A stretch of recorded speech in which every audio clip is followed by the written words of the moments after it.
Pythagorean identities. We have sine squared of theta plus cosine squared of theta equals 1. We have 1 plus tangent squared theta equals sec squared of theta. 1 plus cotangent squared of theta equals e sc squared theta. What are they? Well, these Pythagorean identities are used to simplify and rewrite trigonomic identities. They have many applications in physics and engineering. So let's go ahead and solve one of these equations right here. All right, so we got this one right here. 2 sine x over cotangent x plus cosecant x.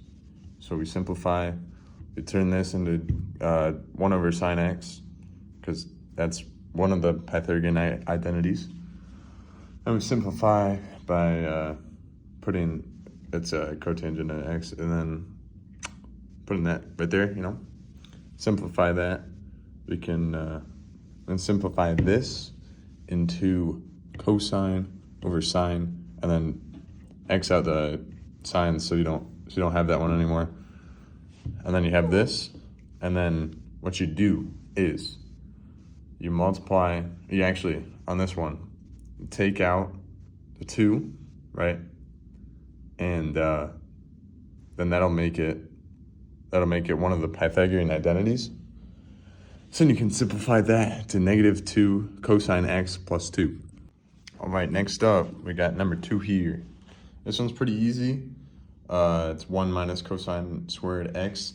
Using our first one up here, here what we can do is we take 1, put it over here, minus, so it's cosine squared x minus 1, and then we take sine to the other side.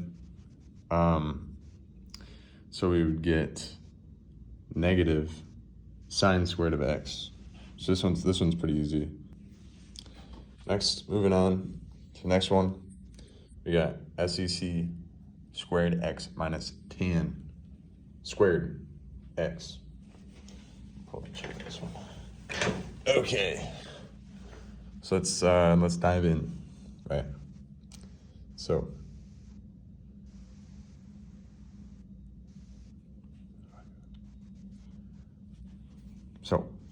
simplify, let's simplify. So it's 1 over cosine x minus, what is that, sine squared x over cosine squared x. Since these have the same denominator, we can simplify that further by doing 1 minus sine squared x over cosine squared.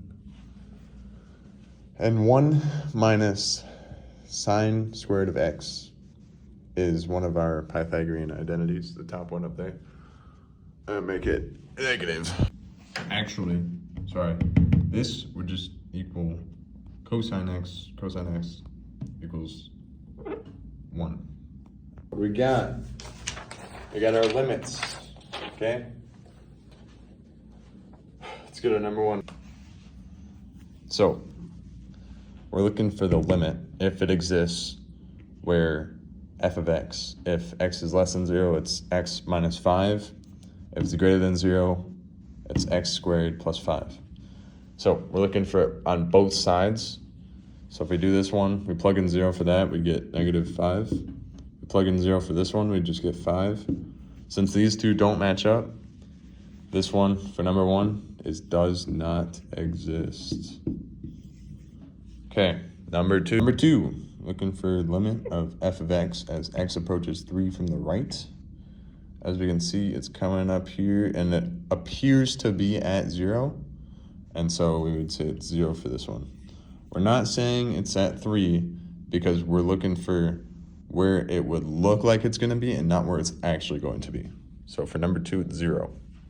So for this one, we're looking for what is the value of c when x approaches 4.